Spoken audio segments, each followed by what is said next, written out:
مولانا احمد علی لاہوری رحمۃ اللہ علیہ لاہور میں جب آ گئے تو یہ آپ دیکھتے کہ یہ سندھی، پٹھان، بلوچ یہ ہوتے ہیں، لوگ گول مول کرتے ہیں.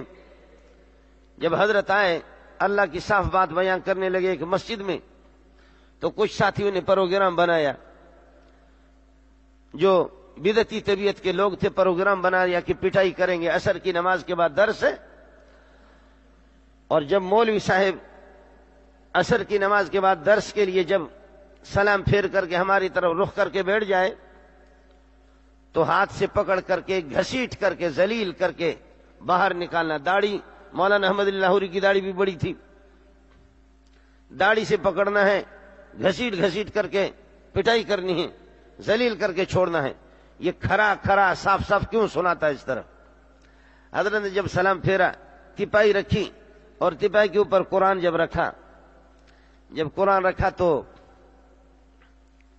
کسی نے کہا کہ روزانہ بکتے رہتے ہو، آج تیرے بکواسات کی گنجائش نہیں ہے، جتنے بک چکے ہو بہت ہے، جتنے بک چکے بہت ہے، بس وہی ہے، اسی کو ہضم کر لو، مزید بک بک کی اجازت نہیں ہوگی. حضرت مولانا احمد علی لاہوری رحمۃ اللہ علیہ کھڑے ہو گئے اور کھڑے ہو کر کے قرآن ہاتھ میں لے لیے، کہنے لگے، اوپر دیکھا، آنسو آگے، کہنے لگے اوپر والے کی طرف سے مجبور ہوں، اوپر والا کہتے قرآن سناؤ اور مقتدی میرے کہتے کہ نہ سنو، تو کیا کروں؟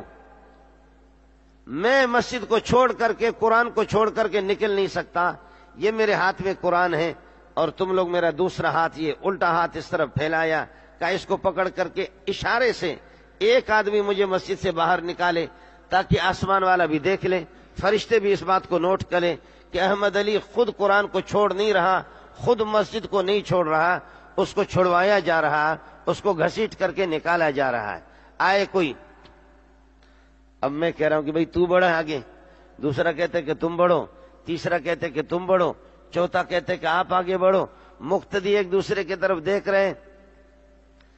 ایک سمجھدار تھا، کہنے لگے جس طرح بھی اس ملا کو گالیاں دیتے ہیں، جس طرح اس ملا کی مخالف ہے، لیکن تمہیں اللہ کا واسطہ دیتا ہوں کوئی آگے نہ بڑھے، جو بڑھے گا اس کی گھر کو آگ لگے گی، جو بڑھے گا اس کی گھر کو آگ لگے گی، وہ تباہ ہو جائے گا.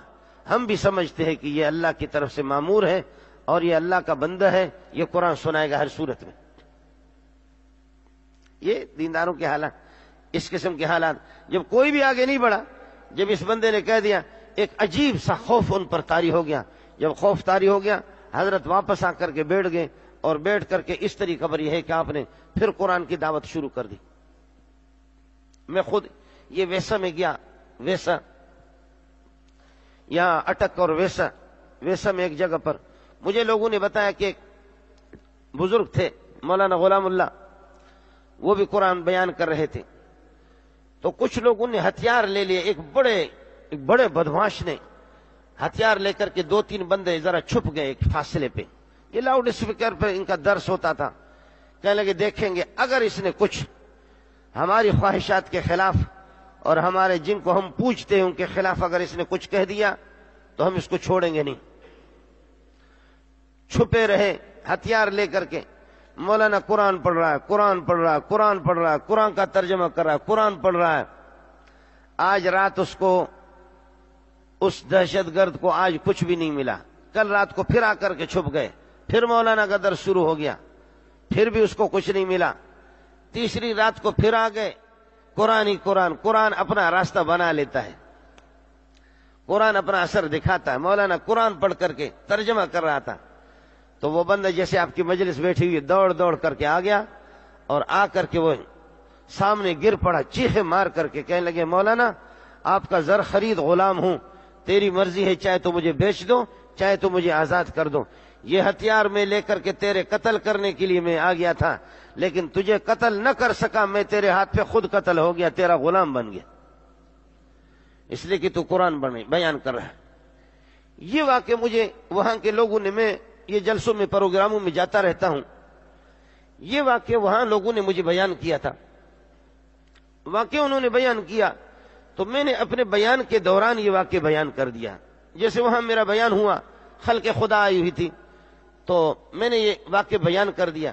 بیان کرنے کے بعد رش ہو گیا تو ایک بندہ داڑھی منڈا آ گیا، ایک داڑھی منڈا آ گیا اور لوگوں نے بتایا کہ ہمارے علاقے کے بہت بڑے چودھری ہیں، بہت بڑے آدمی ہیں۔ تو جیسے بڑے بڑے لوگ ملتے رہے، دوسرے لوگ ملتے رہے، وہ میرے ساتھ چمڑ گیا میرے ساتھ اور رو رہا ہے،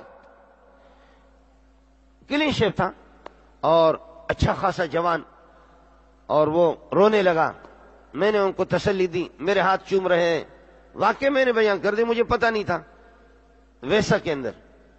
پھر جیسے ہم لوگ بیٹھ گئے تو وہ میرے قریب بیٹھ گیا، تو وہاں کے مدرسے والوں نے اور مولویوں نے مجھ سے بیان کر دیا، انہوں نے کہا کہ یہ بندہ ہے، اس کا والد ہتھیار لے کر کے غلام اللہ کو قتل کرنے کے لیے گیا تھا۔ اور خود اس نے مجھ سے کہا کہ مولوی صاحب وہ بدنصیب میں ہوں، لیکن اللہ نے ہم پر کرم کر دیا، میرا والد ہتھیار لے کر کے مولانا کو قتل کرنے کے لیے گیا تھا۔ ویڈیو کے نیچے سبسکرائب کے بٹن پہ کلک کریں، بیل کے آئیکن پہ کلک کیجئے تاکہ ہر نئی ویڈیو کی نوٹیفیکیشن آپ کو مل جائے۔